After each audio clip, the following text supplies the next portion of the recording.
The suitcase was zipped. The itinerary was printed. My boarding pass lay on the entryway table beside a brand new travel neck pillow. My passport, or so I believed, was safely tucked away in the same drawer it had occupied for 15 years. This trip wasn't just a vacation, it was my son's dream, a multi-generational family tour through Europe. A gesture of love, he said. He and his wife Jenna had planned it for months. Italy, France, the Netherlands. "It'll be magical, Mum," he'd said. Just like old times. But there I was, on departure morning, in my hallway robe, fumbling through drawers with trembling fingers as the cab honked outside. My passport was gone. Not misplaced. Gone. I triple-checked, I muttered, staring at the empty velvet sleeve where it used to rest. My heart started to pound, not in panic, but in cold, creeping realization. I turned to Jenna. She was sitting smugly on the couch, sipping from a pink travel tumbler, dressed impeccably for the flight in her designer joggers and matching eye mask, perched stylishly on her forehead, her brows lifted with feigned concern. "What's wrong, Eleanor?" "My passport. It's missing," she gasped. "Oh no, are you sure you didn't? Maybe you packed it already?" "No," I said flatly. "I keep it in the same place. Always."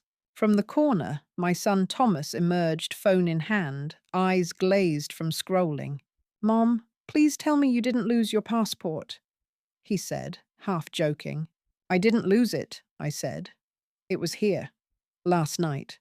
Jenna stood, placing her tumbler gently on the granite countertop, like a judge setting down a gavel. "Well," she said with an artificial sigh, "maybe this is a sign. Traveling can be stressful at your age." I blinked. "Excuse me? I mean, the flights, the time zones, the walking." She continued with a shrug. "It's not easy on the body." Thomas didn't say a word. He just glanced between us and then looked down at his phone again. "I was invited," I said firmly. "You insisted I come. You even had me choose a hotel room." "Yes," Jenna said, "because that was the plan." Before the passport disappeared. Something about her tone stopped me cold. The calculated concern, the too smooth delivery. This wasn't surprise. This was theatre. And then it hit me. She knew. She knew the passport was gone because she'd made it disappear. 100 memories tumbled together. The way she'd hovered while I packed. The odd moment last night when she asked me to show her my old travel photos, and I left the room unattended. The locked guest room, which she insisted was off limits because of packing chaos. I turned to Thomas, who still hadn't looked me in the eye. "You knew this would happen," I said. "Didn't you?" He shifted uncomfortably. "Mom, come on. Did you know my passport was gone before I even looked for it?" Jenna stepped between us. "I think we need to calm down," she said. "This is a lot of drama over a misplaced document." "I didn't misplace it," I snapped. "You did." The silence that followed was deafening. I could hear the cab still honking outside, unaware it was waiting for a family breaking apart from the inside. Then Jenna smiled. Not wide, not kind, just enough.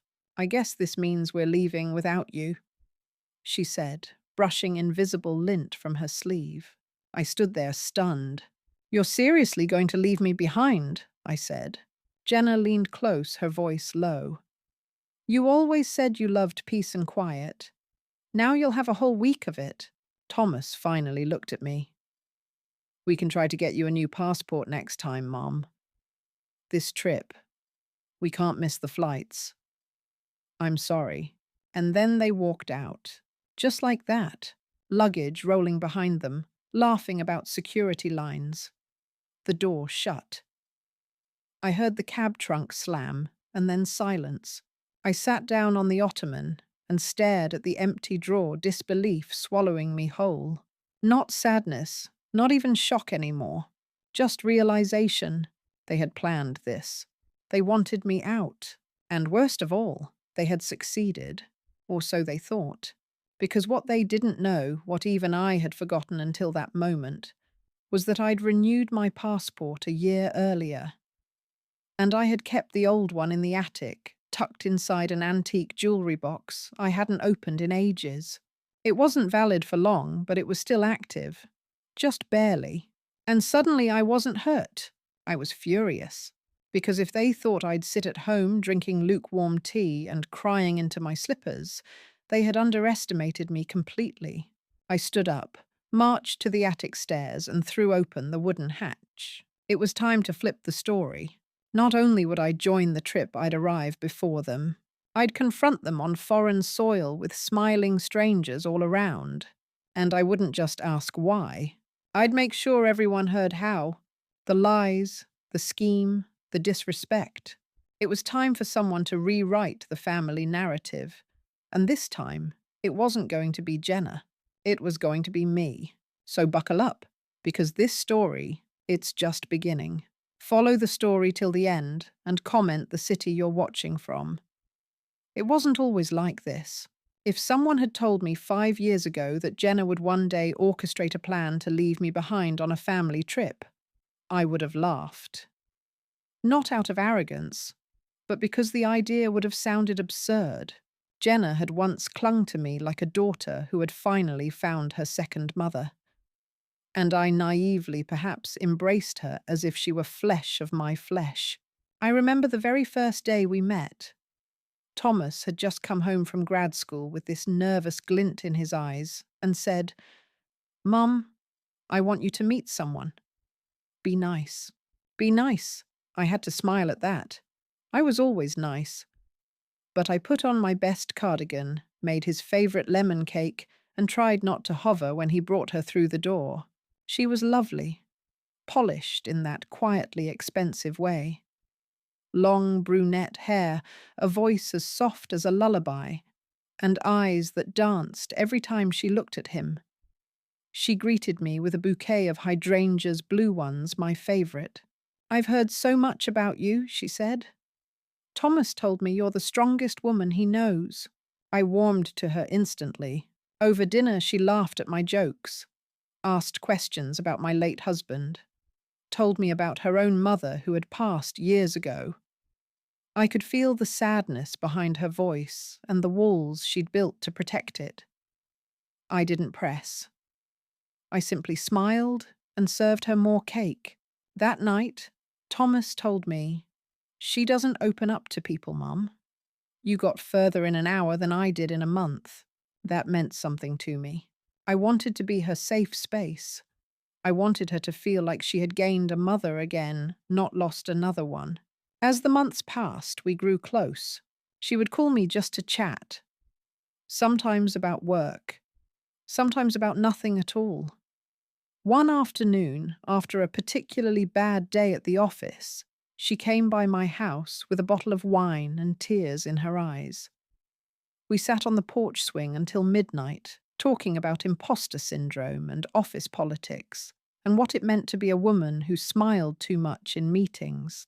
She told me secrets she didn't even tell Thomas, fears about commitment, insecurities, childhood memories she still carried like baggage no one saw. I never repeated a word.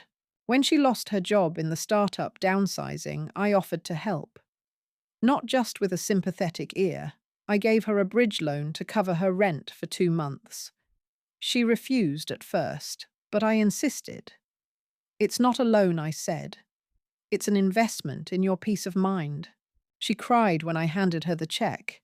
When they got engaged, she asked me to go wedding dress shopping, not with her mother, obviously, since she had none but with me. She said I had the eye. She wanted my opinion.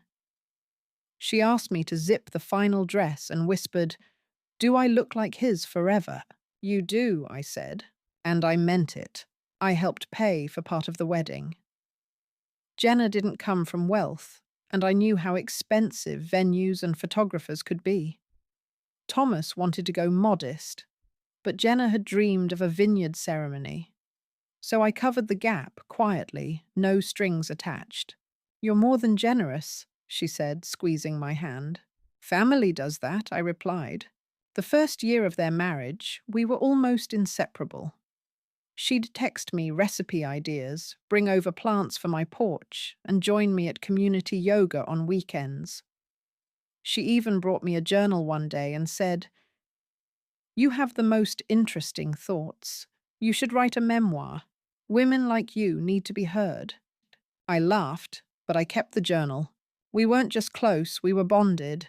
So when she told me she was pregnant a year later, she didn't call Thomas first. She called me. "Are you sitting down?" she asked breathlessly. And I knew. I laughed. I cried. I screamed so loudly the neighbor came by thinking something had gone wrong. Those 9 months were magic. I was her go-to for every question, which prenatal vitamins, which cravings meant what, how to handle back pain.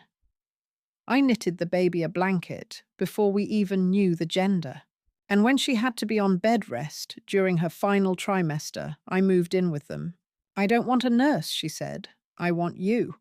So I cooked her meals, rubbed her feet, watched reruns with her in silence when the discomfort made her irritable. I was there when her water broke. I held her hand when Thomas got stuck in traffic and nearly missed the birth. And when my granddaughter Sophie arrived, I was the first one to hold her. "I wanted you to be," Jenna said through tears. "I know how much this means to you." And it did. It meant everything. After that, I tried to give them space.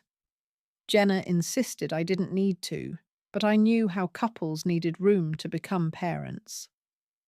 I offered to watch Sophie on weekends, took care of her during their anniversary trip, helped organize Sophie's first birthday, the one with the tiny forest animal theme and custom cupcakes shaped like acorns. Jenna was glowing that day. She kissed my cheek and said, "I don't know what I'd do without you." So when did it all change? I ask myself that often. Was it too much closeness? Was it the boundaries I didn't know I was crossing? Was it the way Thomas confided in me when Jenna got overwhelmed and started to pull away? There wasn't one moment. Just small shifts, like a painting slowly fading in sunlight. You don't notice until the colors are gone. The texts came less frequently, the invitations more sparse. I was still needed, but less like a mother, more like a convenience. Still I gave. When Thomas and Jenna bought their house, I gifted them $20,000 toward the down payment. I knew they'd never ask, but they were juggling daycare and 2 car loans. I framed it as an early inheritance, told them I'd rather help now than from the grave. Jenna said, "You really are one of a kind," but her eyes no longer matched her words. And soon after, the cracks began to show. One morning, I stopped by unannounced with bagels and cream cheese, our old Saturday tradition. Jenna opened the door halfway. She looked surprised, then annoyed. "Oh, I didn't realize we made plans." "We didn't," I said. "I just thought I'd surprise you." She stepped aside. "Next time, just text, okay?" It felt small, but it cut deep. Still, I didn't stop giving. When they started planning the family trip to Europe, a massive undertaking with flights, hotels, museums, baby accommodations, I offered to fund my part and more. "Let me cover Sophie's costs," I said. "She's still too young to appreciate it, but you'll be busy enough." Jenna hesitated. "That's very generous, Eleanor." "I want to make memories," I told her. "I don't want to be left out." She nodded slowly, but her smile didn't quite reach her eyes. And that's what still haunts me. I didn't notice the subtle distancing, the cooling tone, the shifting dynamics, because I loved her too much, because I never thought I had to earn my place until suddenly it was being quietly revoked. I wasn't just becoming unnecessary, I was becoming inconvenient. Looking back, maybe Jenna had never truly seen me as a mother figure. Maybe I was a stepping stone, a resource, a placeholder for the mother she'd lost. But over time, as her confidence grew and her family unit solidified, I became less a necessity and more of a shadow. Still, I never imagined she'd go this far. Not until that morning, standing in my hallway watching them walk out without me. The woman I once held through labor, the woman I once trusted with my secrets, the woman I once called daughter. I can't point to the exact moment things started to shift. It wasn't a single fight, not a loud word, not even a cold shoulder I could trace. It was slower than that, quieter, like the temperature dropping in a house without anyone noticing until frost appears on the windows. It began after the honeymoon, I think. When Jenna and Thomas returned from Bali, I invited them over for dinner. I'd made lemon rosemary chicken, Jenna's favorite, and lit candles to make it feel special. I even found a wine they'd raved about on Instagram and had it chilling. Jenna showed up looking tired, not just physically, but emotionally. Her smile was tight, her movements restrained. She complimented the wine, but barely touched it. "I think we're still jet-lagged," she said, rubbing her temples. "I haven't adjusted yet." Thomas reached for the breadbasket. "Mom, do you mind if we take this to go? Jenna needs to rest." To go, I laughed lightly. "You just got here." Jenna looked down. "I just want to be home." "You understand." Of course I understood. So I packed the dinner into containers, kissed them both goodbye, and stood in the doorway long after they'd driven off, staring at two full-place settings never used. That was the first time, but not the last. Soon the phone calls grew shorter. Then they stopped altogether. She didn't send me recipe ideas anymore. Didn't check in just to say hello.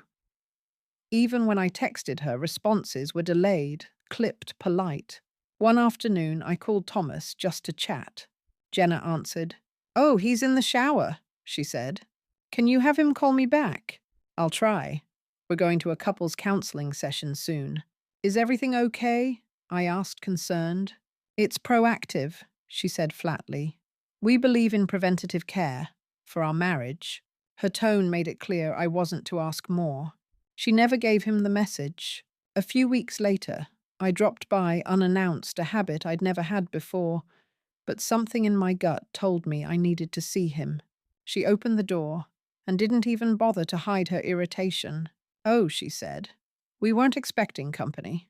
I brought Thomas his favorite banana bread. She didn't open the door fully. "He's working upstairs." "I can wait. He's on a Zoom call." Big pitch. I smiled. "I can leave it on the counter." She hesitated, then said, "Just give it to me. I'll put it away." I handed it over and said nothing. When she closed the door behind me, I didn't hear the lock click, but I heard the sigh, long and frustrated. After that, I gave them more space. I started waiting to be invited instead of offering myself. But the invitations became scarce and always on Jenna's terms. When she was present, she was composed, controlled. Her tone had become perfectly polite, but distant. Like I was a guest, she had to entertain not a family member she loved. I tried harder. At a barbecue, I complimented her new haircut. She smiled and said, "It's amazing what good stylists can do, right?" I brought Sophie a hand-sewn Halloween costume. Jenna said, "Oh, we actually already bought one. From a boutique." When I sent a card on their anniversary with a sweet note about love and partnership, she texted back, "Thanks. We'll read it later. Busy day." It wasn't just her behavior. It was Thomas, too. He stopped hugging me when we said goodbye. He barely looked up from his phone when I spoke. At Christmas, I gave him an old watch that belonged to his father. He opened the box, smiled faintly and said, "Thanks, Mum," before setting it aside without trying it on. The watch stayed in the guest room drawer for months. Jenna never mentioned it. The real turning point came one night when I overheard something I was never meant to hear. It was Sophie's 3rd birthday. They threw a small party at their home balloons, a petting zoo, custom cookies shaped like animals. Jenna had hired a photographer and made every guest sign a waiver. When I arrived, she was gracious, but only as much as necessary. You made it, she said, kissing the air near my cheek. Can you keep an eye on the gift table for me? I nodded and stood by the pile of presents, like a silent guard, while everyone else mingled. Later, I went inside to use the bathroom. I passed by the nursery door slightly ajar and heard voices. Thomas and Jenna. She's trying too hard, Jenna said. It's exhausting. She just wants to help. She wants control. Thomas sighed. Don't start. I'm not starting. I'm observing. You know what she's doing. There was a pause. Why do you think she gave us that trip money? Jenna continued. Out of kindness. No. It's leverage. She wants to secure her place. She's my mom. She's overstepping, again. I stepped away from the door before I could hear more. The party felt different after that. Every compliment I gave, every joke I made felt like it was under surveillance. I smiled through gritted teeth and stayed until the cake was cut. Then I left early, saying I had a headache. No one asked if I was okay. From that point on, I became more cautious. I started to notice patterns I'd once overlooked. Jenna would plan dinners without telling me. Thomas would forget to return my calls. I was left off group texts. When I offered to help with babysitting, I was told they already had someone. It felt orchestrated, calculated. A gentle exile smiling while turning the doorknob behind my back. Then came the incident with the mail. I had always received a copy of the family's annual Christmas card. It was a tradition I loved. I'd frame it and place it near the fireplace. That year I never got one. I found out on social media. Jenna had posted it with the caption, "Only the ones who matter." I didn't cry, but I felt something unravel inside me. Still, I held on. Because I believed in family. I believed this was just a phase. Stress, misunderstandings, a rough patch. Until the day I showed up to their house and found the locks changed. I had stopped by to drop off a set of European travel adapters and some snacks for Sophie. I still had a spare key. Jenna had once insisted I keep one in case of emergency. But when I tried to turn the lock, it didn't fit. I called Thomas. He didn't answer. I texted Jenna. She replied 6 hours later. We've had to change the locks for security reasons. We'll let you know when we're home. Security reasons. From me. I waited 3 weeks before I saw Sophie again. And even then, it was during a public outing. Jenna had arranged a picnic with extended family and made sure I was seated at the farthest end of the blanket. When I tried to talk to Sophie, Jenna redirected her. When I offered to help with cleanup, Jenna said, "No need. We've got it." I went home that night and opened my journal, the one she gave me years ago, and flipped to a blank page. I wrote only 2 words. What happened? Because I truly didn't know. I had given everything. My time, my trust, my money, my heart. And yet, I had become disposable. An inconvenience, a memory they were slowly trying to erase. Looking back, the signs were all there. The compliments that turned backhanded. The distance disguised as politeness. The decisions made without me. And through it all, I kept believing I just needed to try harder, love deeper, show up more. But love isn't a performance, and family isn't conditional. I was being phased out, and I had no idea that the worst was yet to come. It didn't all collapse in one loud, dramatic explosion. That would have been easier, cleaner. Something to point to. A definitive moment when everything broke and I could say, that's when they stopped caring. But no, the unraveling came slowly, thread by thread, disguised as oversight busyness or polite avoidance. The way the tide withdraws before the wave crashes, silent, deceptive, inevitable. It began with the group photo. It was Jenna's birthday. Thomas had rented a private room at a rustic vineyard restaurant, all stone walls and string lights. Jenna wore a green silk dress. And every time she laughed, the whole room seemed to tilt toward her. Sophie toddled around in a headband with fake flowers. Jenna's friends from work were there, her yoga instructor, even her cousin from Colorado. I brought a hand-painted frame with a photo of Jenna holding Sophie as a baby. I thought it would be meaningful. She opened it, smiled faintly and said, "Thanks, Eleanor. That's sentimental." Then she set it under the tablecloth and moved on. When the photographer came to take a group shot, Jenna gathered everyone into the courtyard. As I stepped forward to join, she touched my arm lightly and said, "Would you mind taking the picture instead? You have such steady hands." I stood there blinking. She was already turning away before I could answer. I took the photo. I captured the golden light across their faces, the way Thomas bent to kiss Sophie's hair, the way Jenna posed with her hand perfectly on her hip.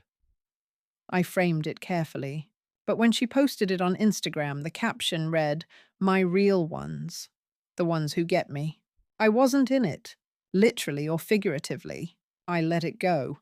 I told myself it was a moment, not a pattern, until the family group chat disappeared. I'd been part of it for years. Just a small thread, me, Thomas, Jenna, and later Sophie's milestones. It wasn't lively, but we shared updates, schedules, occasional baby pictures. One day I realized I hadn't seen a notification in over a week. I scrolled. Nothing. Searched the name. Gone. I asked Thomas. "We just made a new one for planning," he said. "Why wasn't I added?" He hesitated. Jenna thought it might be easier. Less noise. Noise. Just less complication. "You're busy. We didn't want to overwhelm you." Busy. I was retired. Alone. My schedule was built around the hope that they might need me. It wasn't about simplifying. It was about eliminating.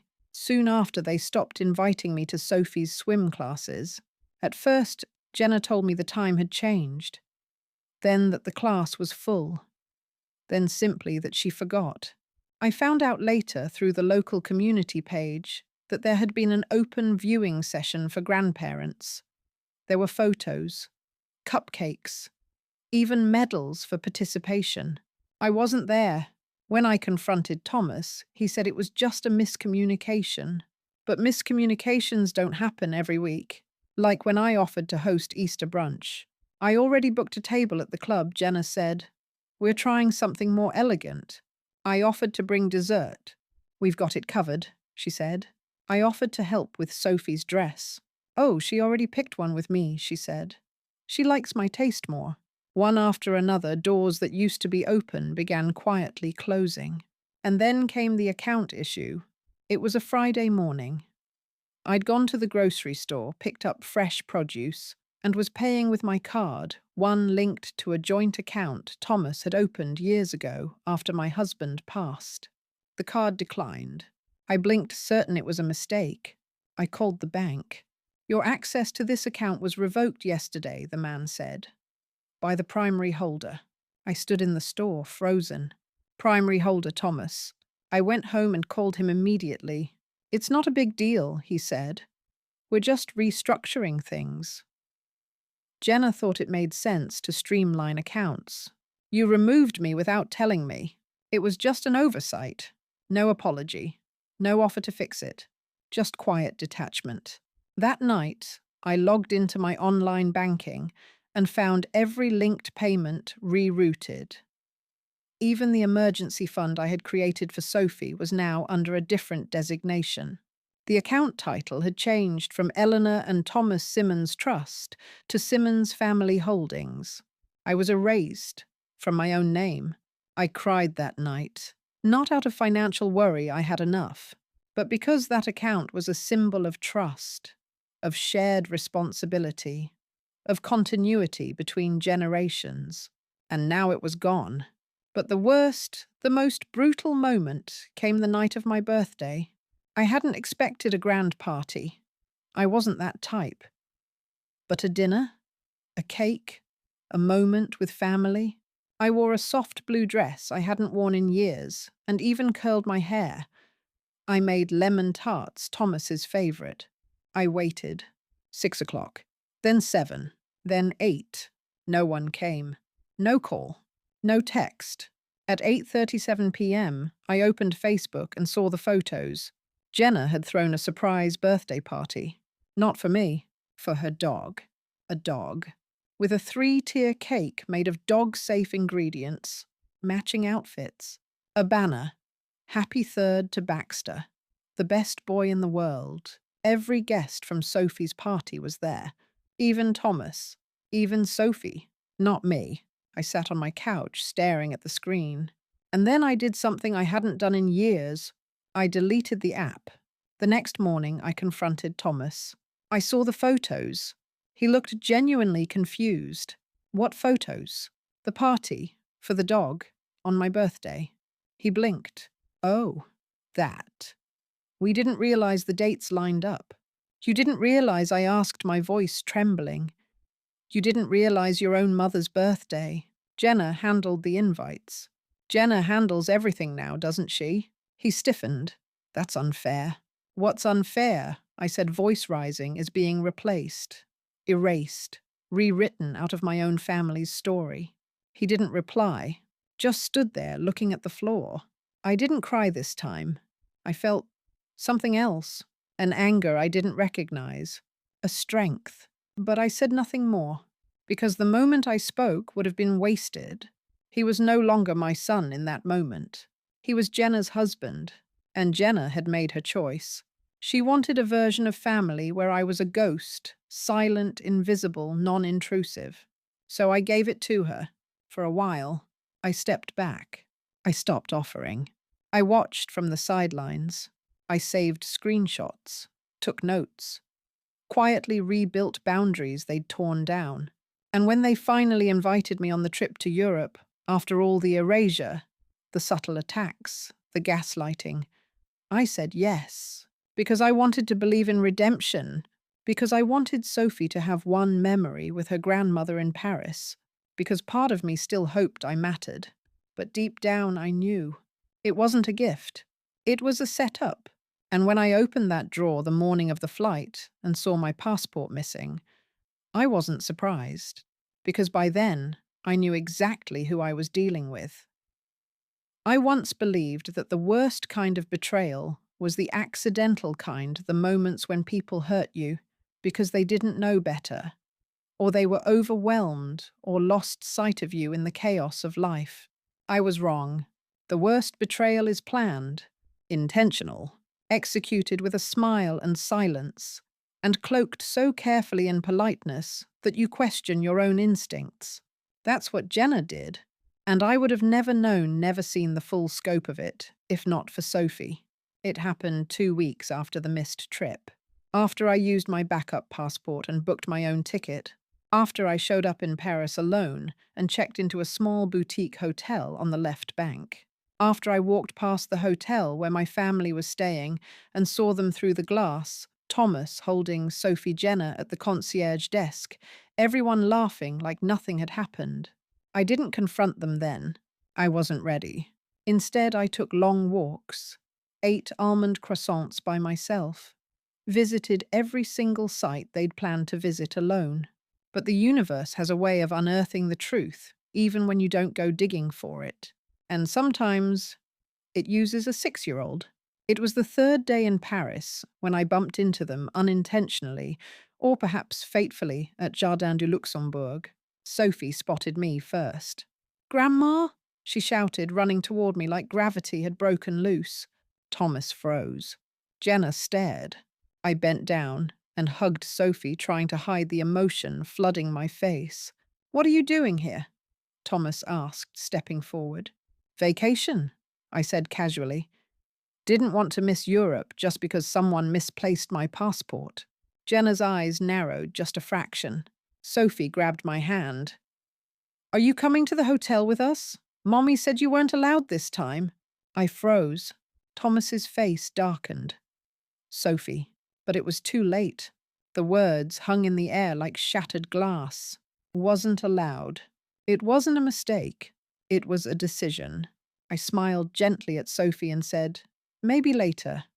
I have a walking tour now." I walked away. I didn't cry. I didn't confront them. Not yet. Instead, I followed instinct. And instinct told me to go home and investigate. Back in the States, I reached out to someone I hadn't spoken to in months, my old neighbor, Clara. Clara was the nosy type, the kind who always seemed to be watering her garden just as drama unfolded on the street. When Jenna and Thomas moved into my old house temporarily after selling theirs and before their new one closed, I had moved into a condo across town.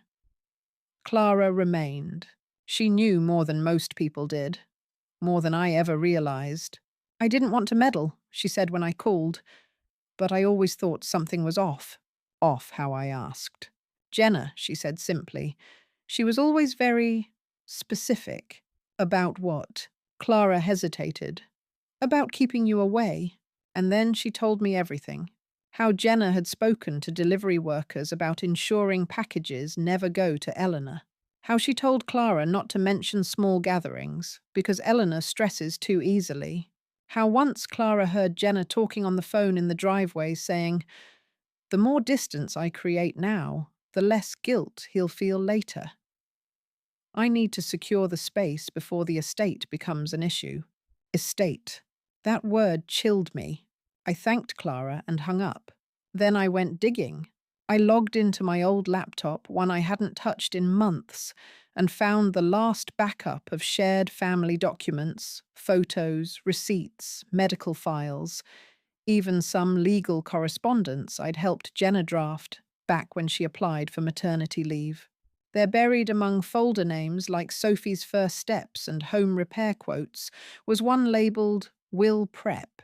I didn't remember creating it. Inside, I found a scanned document, a draft of a will. Not mine, Thomas's. It named Jenna as sole executor and beneficiary. But more disturbingly, it declared me unfit to manage financial responsibilities due to cognitive decline observed over a prolonged period. My chest tightened. Cognitive decline. I wasn't sick. I wasn't even forgetful. The only sign of decline I'd ever shown was trusting Jenna too much. Attached to the document was a note Jenna had typed in small font. "If Eleanor challenges the decision, refer to previous episodes. Lost checkbook, April confusion about Sophie's schedule. May repetitive questions during dinner, July.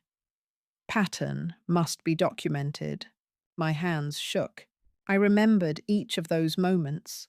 The lost checkbook was because Jenna moved it during a deep clean. The confusion over Sophie's schedule happened because they never told me the new pickup time.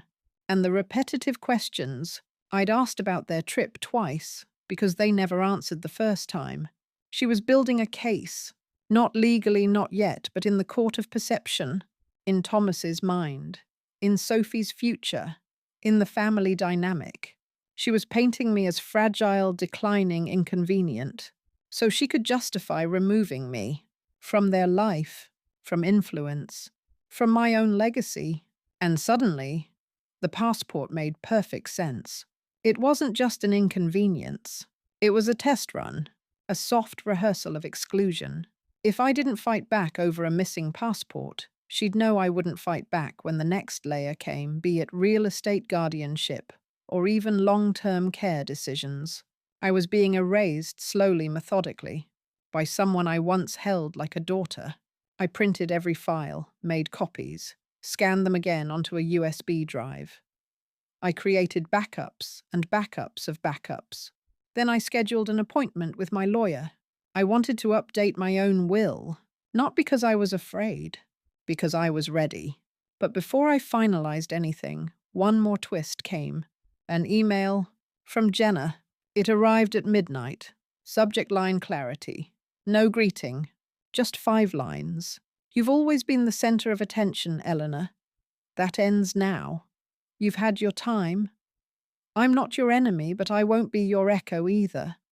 Thomas belongs with me. Sophie needs peace. Please stop making everything about you." I stared at the screen, stunned. This wasn't defense. This was declaration. She wasn't hiding anymore. She was letting me know that I had lost, that she had won. But she forgot something. She didn't know I had the draft will. She didn't know I had Clara's testimony. She didn't know about the backups, the files, the emails, and most importantly, she didn't know about the backup passport. Because the game wasn't over. It had just begun. They always say you marry the person, not the family. But whoever came up with that clearly never married Thomas Simmons. Because with Thomas, I married them both, him and his mother. And at first I was okay with that. Really. I didn't grow up with a real mother. Mine died when I was 13. Cancer. I don't remember much about her face anymore, but I remember how empty the kitchen felt after she was gone. So when Thomas introduced me to Eleanor, I thought maybe this is it. Maybe I finally get a chance to have a mother again, a mentor, a warm hand on the shoulder when life gets heavy. And for a while, that's exactly what she was. She was kind, generous, wise. But somewhere along the way, the kindness stopped feeling like warmth and started to feel like control. At first it was small. She'd suggest things, how we should decorate our apartment, which doctors we should see, what Thomas's career moves should be, always wrapped in sweetness. Of course it's just a thought, dear. I don't mean to interfere, but I only say this because I love you both.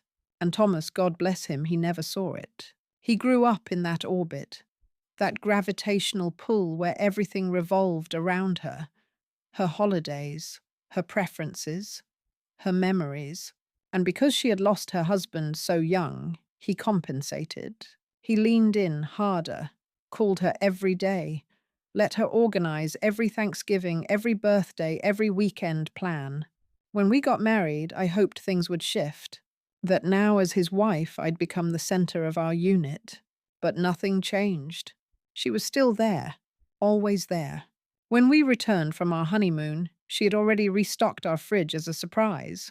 When we had our first fight, she showed up with a casserole. When I had a job interview, she sent a list of what to wear if you want to be respected articles. I smiled. I thanked her.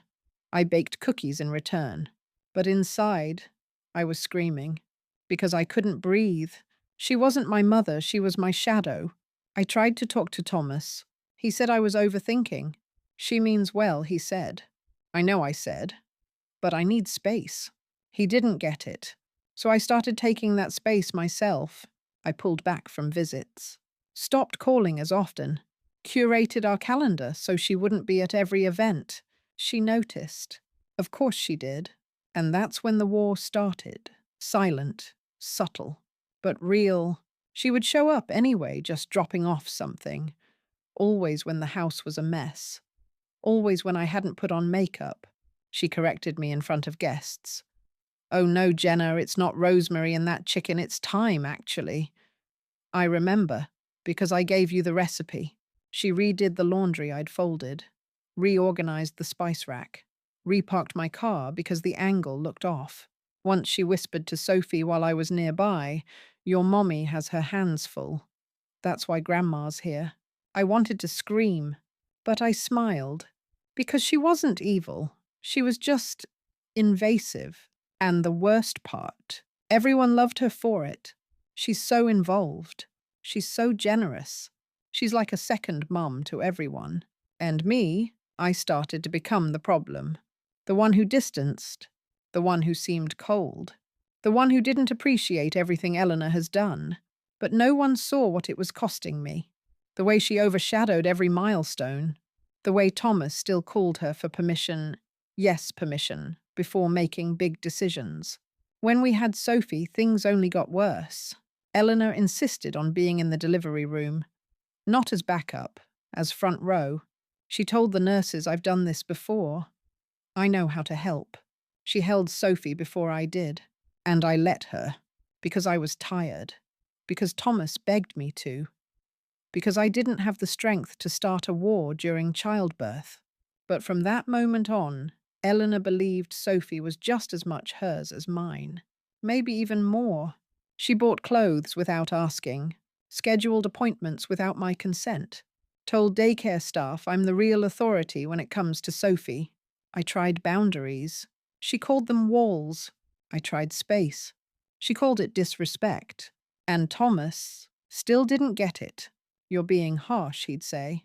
She's just involved because she loves us. No, she was involved because she didn't trust me, because she didn't want to let go, because letting go meant letting someone else become the matriarch. And she wasn't ready. So yes, I started making plans, not out of malice, out of survival. I slowly began to reorganize our life without her at the center. A new family group chat, a smaller Easter gathering. Sophie's school pickup rotated with a nanny instead of grandma. I documented things, the mix-ups, the interference, the moments when Eleanor forgot or confused facts. Not because I wanted to attack her, but because I needed proof. Thomas wouldn't believe me otherwise. When we started talking about estate planning, I asked Thomas bluntly, "Do you really think your mother will respect our wishes if she outlives us?" He didn't answer, so I wrote that clause into our draft will. She would contest anything that didn't go her way. I knew it. I'd seen it. I didn't want our daughter raised in a tug of war if the worst ever happened. And the passport, it wasn't petty. It was precaution. I asked Thomas to check her drawer while she was out, just to see if it was up to date. When he mentioned the expiration was near, I told him, "Let's test something. Let's see how she reacts if we don't remind her." He didn't like the idea, but he agreed. And when she didn't find it in time and blamed us, that was proof that she wasn't stable, that she panicked under pressure, that she always needed to be the victim. But then she showed up in Paris with a backup passport we didn't even know she had. And suddenly I wasn't sure who I was anymore, because even I didn't expect that. Even I didn't think she'd be capable of something so secretive, so prepared. She played the long game, just like I did. Only difference, she still wore the mask of innocence. And I was done pretending. So I wrote her that email, because I needed her to know I wasn't afraid anymore. Not of her judgment, not of her narrative, not of being the bad daughter-in-law. Let them judge me. Let them call me calculating. Let them say I orchestrated things, because maybe I did. But I did it to protect my family, my daughter, my marriage, my identity. And if that makes me the villain in Eleanor's story, so be it. At least now, I control the ending. I wasn't expecting a knock at the door that morning. It was 9:02 a.m. I had just poured my second cup of black coffee and was reviewing the scanned files again, Jenna's digital paper trail. Thomas's will draft the email she sent at midnight that still made my hands tremble when I read it. The knock was soft, but certain. 3 taps. Not the erratic pounding of delivery or the familiar rhythm of a neighbor. When I opened the door, I saw a woman I hadn't spoken to in over 2 years. Her name was Carla Jennings.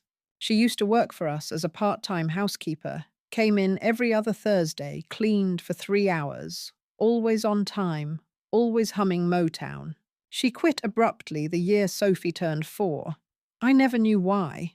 Now here she was, standing on my porch with a tote bag and a hesitant smile. "Mrs. Simmons," she said, nodding. "I hope I'm not intruding." "Not at all," I said, stepping aside. "Come in." She looked different. Older, maybe. Wiser.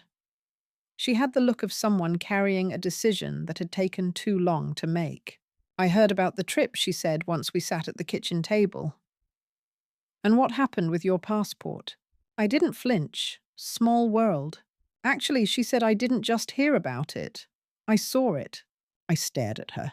She reached into her tote and pulled out a small black notebook. I wasn't going to say anything she said. I thought it wasn't my place. But after what happened to you, I couldn't stay silent anymore. She opened the notebook and showed me a page with dates, entries, and tiny notations. It was Jenna's handwriting. She kept this in the guest room drawer when I worked there. Carla said. She didn't hide it well. I never meant to snoop. But after a while, I started to notice. Notice what? She was planning around you, meticulously. Every visit, every interaction. She tracked your responses like a strategist. She pointed to a date. May 14th E interrupted again during pediatrician call. Thomas didn't notice. Documented. Another. June 2nd E brought unapproved snacks. Sophie reacted poorly. Blamed me. Noted. And another. July 27th E insisted on bedtime story after I'd already read. Overriding, concerning. Each note was short, emotionless, but damning. It was a case file, not a journal, not a planner. Evidence for something. She kept this, I asked, voice dry. Until the day I quit, Carla said. Then she started locking the drawers. I looked up. Why did you quit, Carla? She hesitated. Because she asked me to lie. About you. To Thomas. I felt a knot form in my stomach. She wanted me to tell him you were forgetting things, Carla said. That you left the stove on. That you'd fallen asleep with Sophie in your arms. But none of that happened. No, never. I closed my eyes for a moment. The world was spinning slowly. When I opened them, Carla looked at me with real guilt in her face. I should have come sooner, she said. I reached out and touched her hand. You came now. That matters. She left me the notebook and a voice memo she'd secretly recorded on her phone from the night Jenna had asked her to deliver a fake concern report to Thomas. The voice was clear, cold. If we don't document her decline now, Jenna said in the memo, we'll lose credibility later when the lawyer asks why we didn't act sooner. Later, when the lawyer asks. It was never just a matter of opinion. She had planned to have me declared unfit. She was building a foundation for legal exclusion. And Thomas had let her. I didn't sleep that night. I sat in my reading chair, the one by the window, with the faded blue cushion, replaying Carla's voice memo over and over. We'll lose credibility later. The words echoed like a courtroom gavel. Jenna hadn't just manipulated the narrative, she had prepared to weaponize it. And Thomas, my son, my baby boy, had stood beside her either blindly or worse, knowingly. The part that made my chest ache wasn't the betrayal. It was the silence, the way neither of them had even tried to speak with me directly. No confrontation, no conversation. Just slow erasure, elegantly packaged. But now I had a notebook, a voice recording, a timeline. I needed one more thing, clarity. So I made a decision. I would contact someone. Jenna never expected me to remember Alexis Rivera, the estate lawyer Thomas and Jenna had used to prepare their will draft, the very one I'd found buried in a folder on my old laptop. I remembered Alexis from a holiday dinner once years ago. She had been new to the firm then. Jenna had casually mentioned over turkey, Alexis is brilliant, but way too ethical for her own good. That stuck with me. I found her firm online Rivera & Cole LLP, still practicing, still in state. I called and asked for a personal appointment. When she picked up the call and I introduced myself, there was a brief pause. Then she said, Mrs. Simmons, I've been meaning to speak to you, privately. That was how I knew. She knew something. We met 2 days later at a neutral location, a coffee shop near the courthouse. She wore a tailored grey blazer, no makeup, dark circles under her eyes. She looked like someone who had fought too many moral battles in boardrooms. She didn't waste time. I no longer represent your son and his wife, Alexis said. I terminated the relationship 6 weeks ago. Why? Because I believe what they're doing to you is legally questionable at best and unethical beyond measure. I leaned forward, trying to steady my breath. She opened her leather folder and took out a draft copy of the will. This version never went through, she said. But the fact that they brought it to me, that they asked me how to anticipate your objections, how to preemptively declare cognitive decline without a medical evaluation. That was when I walked. Did you report them? I asked, to whom she said with a bitter smile. They hadn't acted yet. They were laying groundwork. And there's no law against manipulation, just against results. I nodded. Then I handed her Carla's voice recording. She listened to it twice. Her eyes never blinked. This, she said, is different. She agreed to help. Pro bono, not to punish them, she clarified, but to protect you, because you need to get ahead of this before they file anything. If they try to challenge your estate, your finances, or your decision-making, you need documentation. So we started. Alexis walked me through, step by step, a full neuropsychological evaluation to prove I was of sound mind, a notarized affidavit explaining the pattern of control and manipulation, backups of Jenna's observation notebook and email, a declaration from Carla as a voluntary witness, and most importantly, a revised estate plan with protections built in. I didn't want revenge. I wanted defense. I wanted clarity for Sophie should she grow up and ever ask, why didn't Grandma fight back? Alexis ended the meeting with a warning.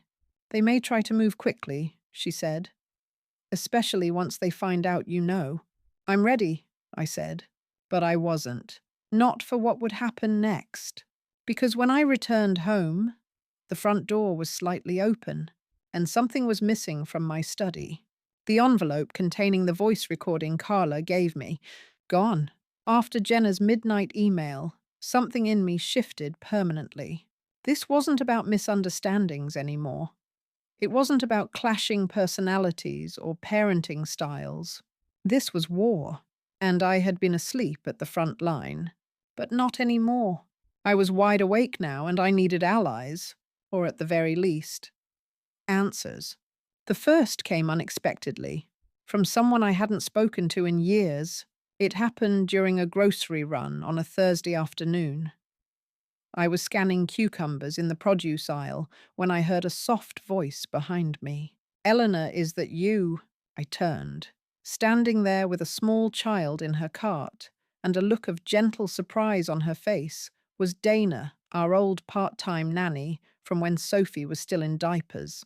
We hadn't seen each other since Sophie turned 2, when Jenna decided that family should handle childcare and quietly ended Dana's contract.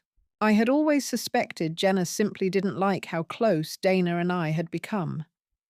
Dana used to update me privately. Little things Jenna forgot to mention. Sophie's nap changes. A bruise from a tumble. A tantrum in the park. Now here she was, standing in front of me again. And judging by her expression, she had something to say. We moved to the coffee aisle. She looked around. Can I ask, are you okay? The question caught me off guard. I'm fine, I said. Why? She hesitated. I probably shouldn't say anything, but back then, before I stopped working with them, there were things. I waited. She sighed. Jenna didn't want you involved, Eleanor. She was very clear about that. She'd change plans last minute just so you wouldn't show up. She told me not to forward you school emails. Once she even told Sophie to not mention the beach trip to Grandma. My throat tightened. Dana continued. She said you were getting forgetful, that you confused dates. She wanted everything run through her, only no exceptions. Did Thomas know? Dana paused. He never contradicted her, not once. There it was. Confirmation. I hadn't imagined it. Jenna had actively filtered and blocked information sometimes with Thomas's silent consent. Dana lowered her voice. And there was something else. Jenna once asked me if I knew a discreet notary who could help with sensitive legal paperwork. She said she needed someone who wouldn't ask questions. What kind of paperwork? She wouldn't say, but it wasn't hers, it was Thomas's. I stared at her. I didn't connect the dots until I saw your name trending on that family blog Jenna runs, Dana said. She posted that story about intergenerational stress and elder expectations. I knew she was talking about you. I knew the blog. She'd once described it as a mental health space for modern mothers.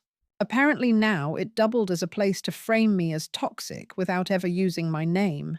That conversation with Dana shook something loose in me. It was no longer just speculation. It was a pattern. And now I had a witness. I didn't sleep that night. Instead, I printed everything I had the email Jenna sent. Screenshots of her blog posts. The will draft.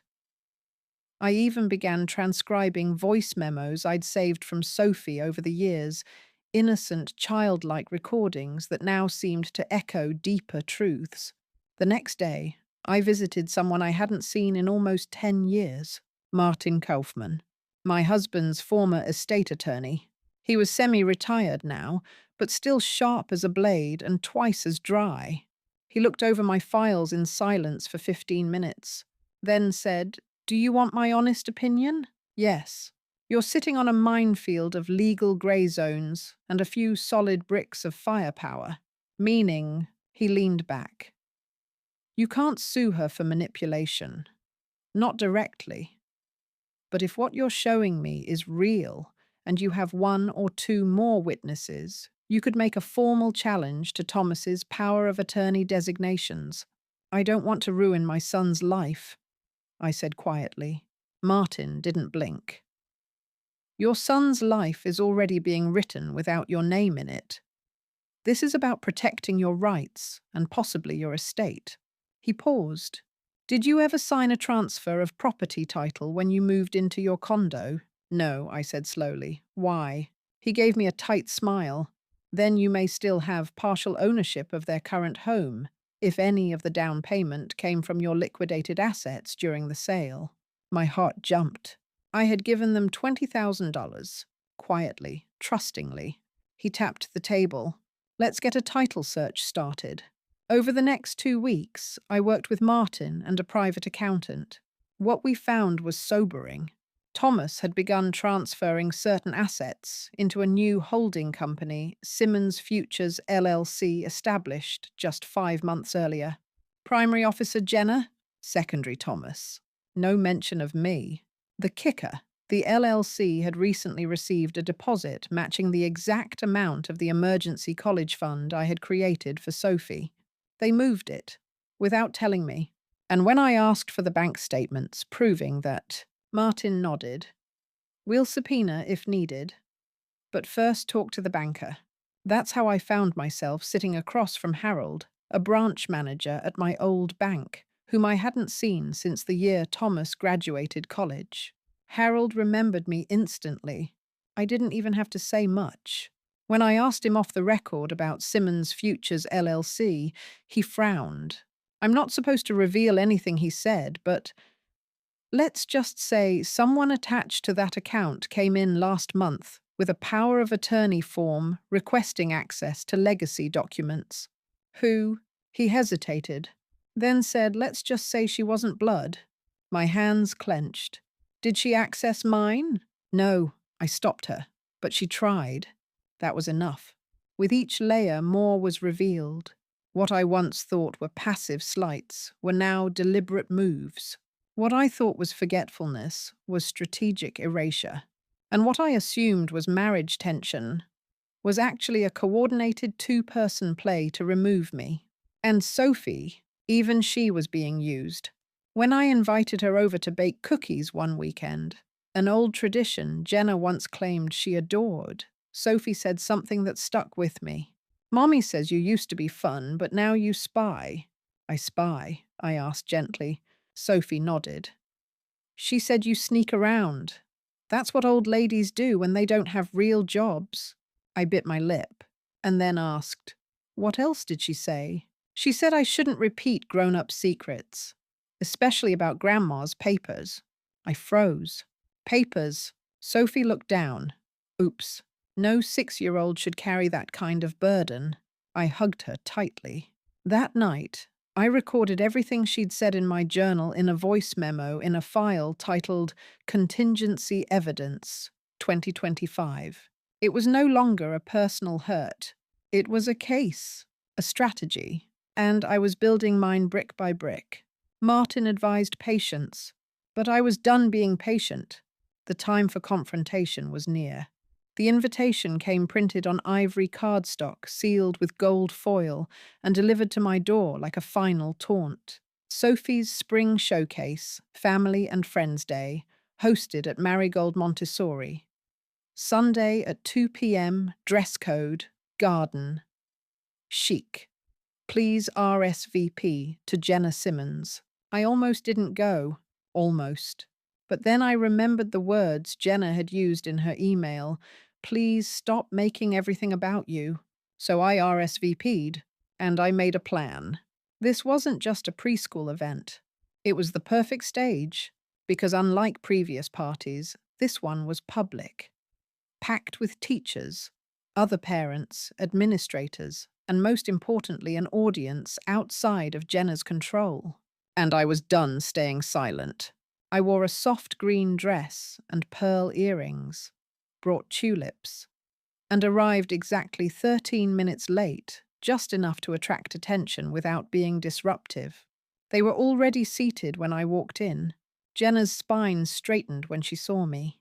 Thomas froze mid-conversation, but Sophie lit up. "Grandma!" she shouted from the stage, waving her tiny hand wildly. The audience chuckled. I waved back. I took a seat 2 rows behind Jenna, where I could see the back of her head and the tightness in her shoulders. The showcase began with a welcome from the school director, then a song about planting kindness, then a puppet show about friendship, and then the sharing circle. Each child was invited to the front to share one thing they loved most about their family. When Sophie's turn came, she beamed. "I love when Grandma and I make lemon cookies," she said. "And when Mommy says we don't have time for Grandma, but I call her anyway on Daddy's phone and he says, 'Don't tell.'" The room went silent. A few parents laughed awkwardly. The teacher tried to move on, but Jenna's face turned to stone. Thomas shifted in his seat. I smiled. After the performance, lemonade and scones were served in the courtyard. Families mingled under pastel bunting and soft instrumental music. I made my way toward Jenna. She saw me coming and turned. "Not here," she said, jaw tight. "This is Sophie's day." "Exactly," I said. "Which is why I'm giving her the truth." She narrowed her eyes. "Eleanor, don't cause a scene." I smiled. "I'm not causing a scene. I'm delivering clarity." She tried to walk away, but I followed. "Tell me, Jenna," I said loud enough for a few heads to turn. "Was it before or after you created the LLC that you decided to reassign Sophie's education fund without consent?" She froze. Thomas stepped forward. "Mom," I held up a hand. "Not now, Thomas. You'll have your turn." Jenna composed herself. "You have no idea what you're talking about." "Oh, I do," I said, "and so will everyone else."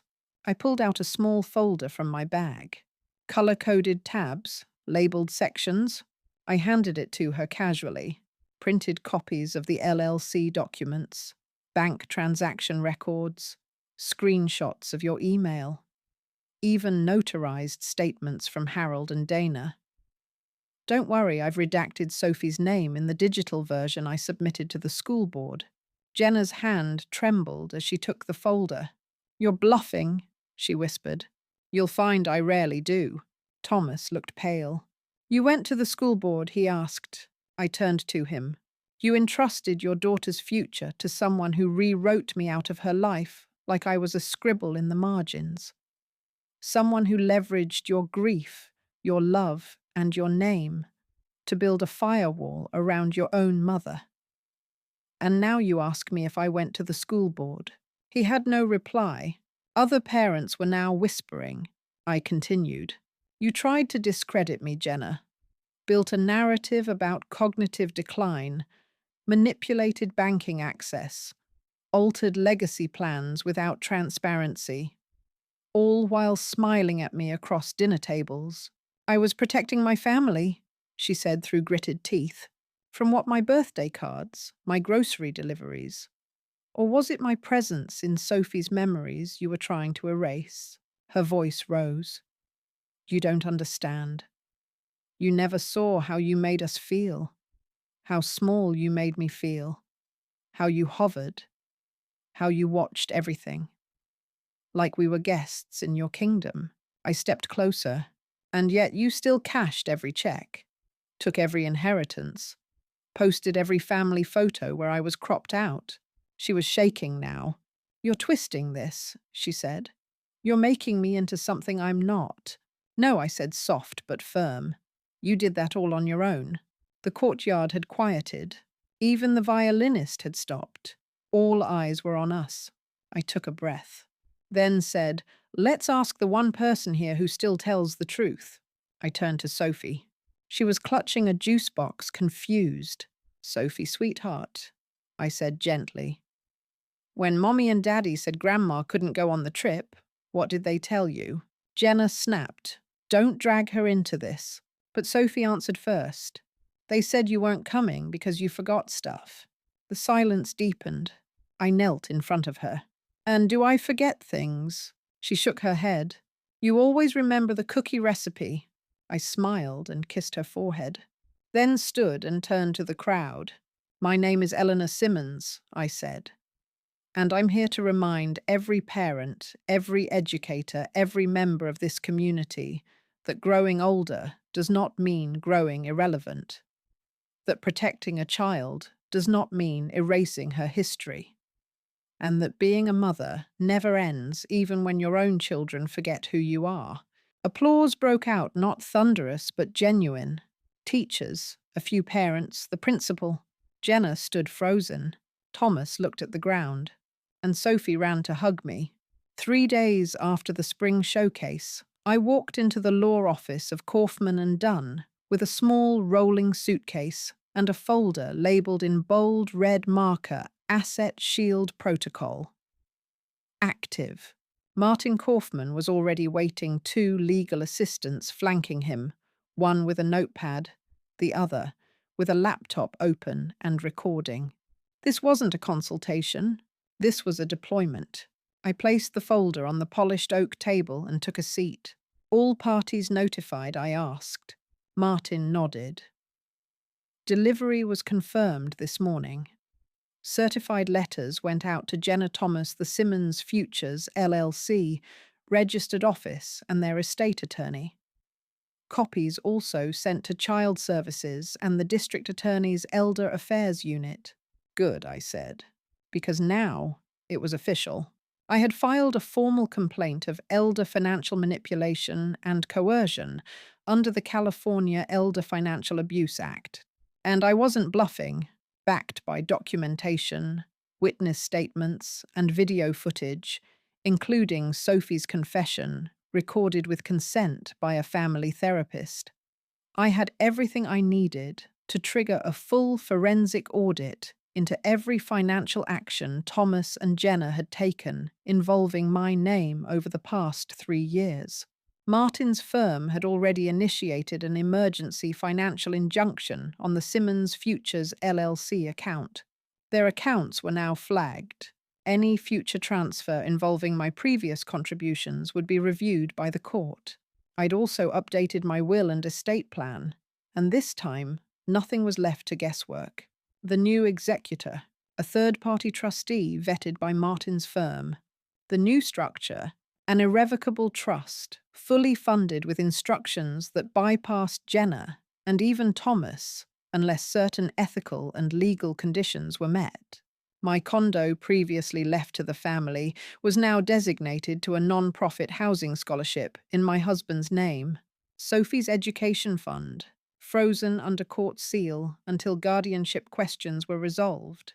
And the house, the one Jenna and Thomas had moved into with my help. Well, remember that $20,000 gift? Turns out I'd never filed the proper documentation to declare it as gifted. According to Martin and confirmed by the county assessor's office, it remained a verbal promise. not enforceable. But the twist, that down payment had been merged with sale proceeds from my former home, which was on record still partly in my name due to a title oversight when I transferred it during the move. Translation: I was still a partial legal owner of the property, and I had the right to file a partition action forcing the sale or buyout of the house. Martin smiled when I asked what would happen if they refused. They'll either pay you what you're owed, he said, or the court will. One way or another. I didn't want their house. I wanted their illusion of untouchability to end. And just when they thought it couldn't get worse, they got the call. It came from the Elder Fraud Division Office of the California Attorney General. Jenna answered, assuming it was spam. Instead, she heard, "This is Investigator Lopez. We're contacting you in connection with a report of financial redirection involving the estate assets of Ms. Eleanor Simmons." Jenna tried to backpedal, said it was a family misunderstanding. Lopez didn't blink. "We've reviewed your blog posts, Jenna. We've seen the entries about strategic distancing, the ones referencing managing old expectations and pruning financial roots. You do realize digital content is admissible as character evidence, correct?" Jenna went silent. Lopez continued. "We also have screenshots of group messages where you refer to Ms. Simmons as inconvenient, unstable. And this is in your own words, ready for controlled retirement. You understand how this reads to a jury, yes." By the time Jenna hung up, Thomas had locked himself in the upstairs office. The illusion had cracked, and I was just getting started. Because justice isn't just about punishment, it's about clarity, about balance, and sometimes about making people understand that kindness does not mean naivety. That age does not mean irrelevance, and that silence is not the same as surrender. Martin and I scheduled a mediation hearing with the county court. The goal wasn't revenge. It was precedent. I wanted their behaviors on record. I wanted the transfer patterns documented. I wanted the legal system to look Jenna in the eyes and say, "You don't get to rewrite someone else's legacy to serve your ambition." And most of all, I wanted Thomas to see, because one day Sophie would ask about me, and he'd need an answer that didn't come from a blog post or a rumor. He'd need facts, and facts were now on my side. At the hearing, Jenna wore a beige dress and fake humility. Thomas looked like a man walking into a storm with no umbrella. Their attorney tried the charm route, spoke about misunderstandings between generations, conflicting communication styles, acts of love misinterpreted as control. I didn't say a word until asked. Then I opened the folder, line by line, email by email, statement by statement. And when I finished, I looked at the mediator and said one thing: I am not here to destroy my family. I'm here to protect what's mine. I gave them everything: money, love, time, trust. They tried to convince the world I was losing my mind. But I wasn't confused. I was underestimated. The mediator turned to Jenna. "Do you deny that you moved Ms. Simmons's financial contributions into an LLC without formal consent?" Jenna opened her mouth, then closed it. Thomas whispered something. She nodded. "No, I don't deny it."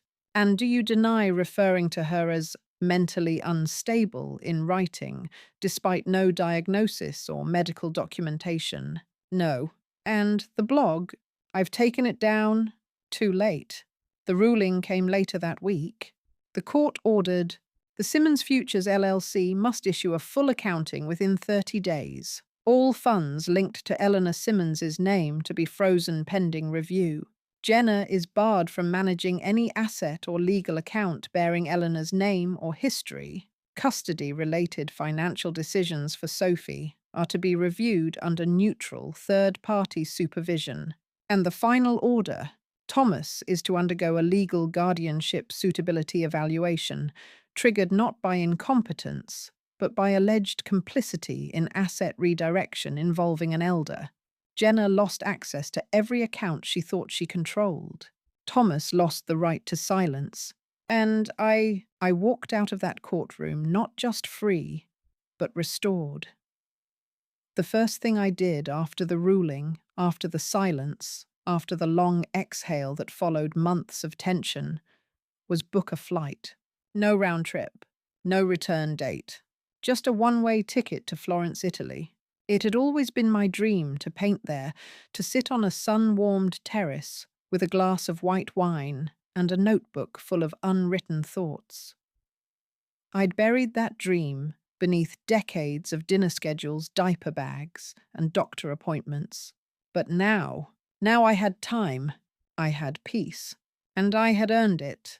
As I packed my suitcase, not the same one they watched me zip shut weeks earlier, but a new one, scarlet red with gold wheels, I found the frame I'd once gifted Jenna.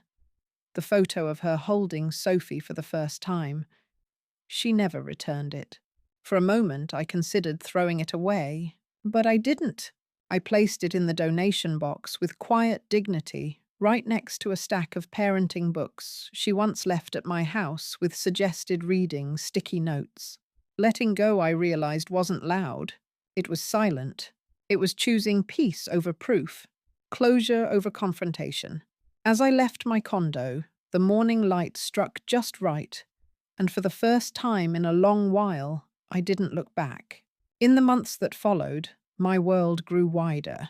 I visited Cinque Terre, learned to make pasta from scratch, sketched a row of sunflowers in a leather-bound journal Jenna once called a waste of time.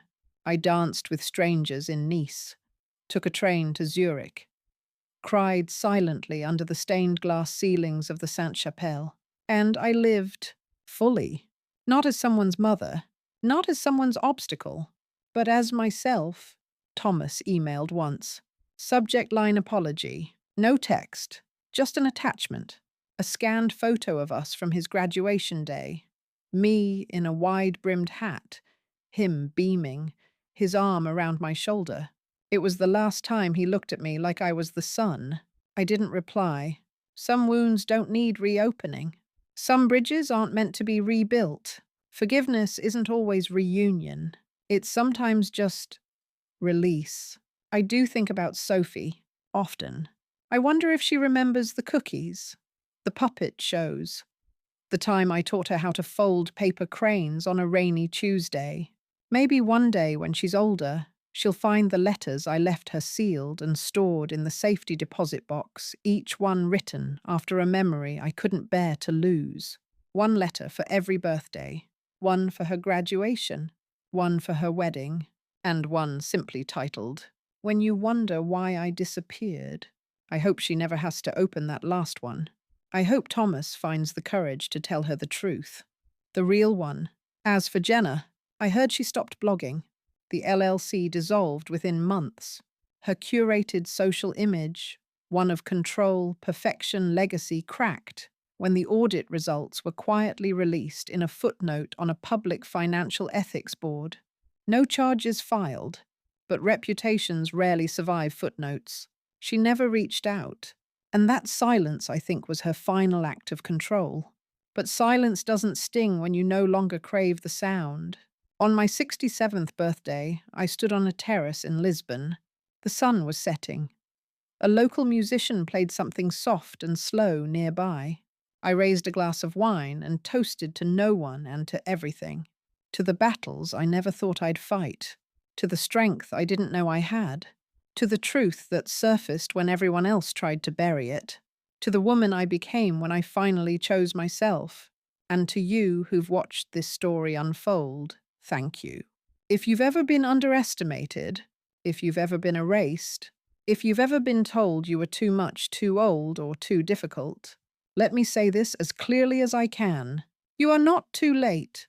You are not in the way. You are not losing your mind. You are remembering your worth. Start the journal. Take the flight. Call the lawyer. Bake the cookies for yourself. Live like no one's watching. Because sometimes the best revenge is no revenge at all. It's freedom, and you deserve it. You're never too old to start again. You just need to believe you're worth more than what they tried to make you settle for. If this story moved, you inspired you, or reminded you of something real, please consider subscribing. We share true family dramas like this every week because stories like yours deserve to be heard. Follow for more. And don't forget to comment the city you're watching from. We're building a community one story at a time.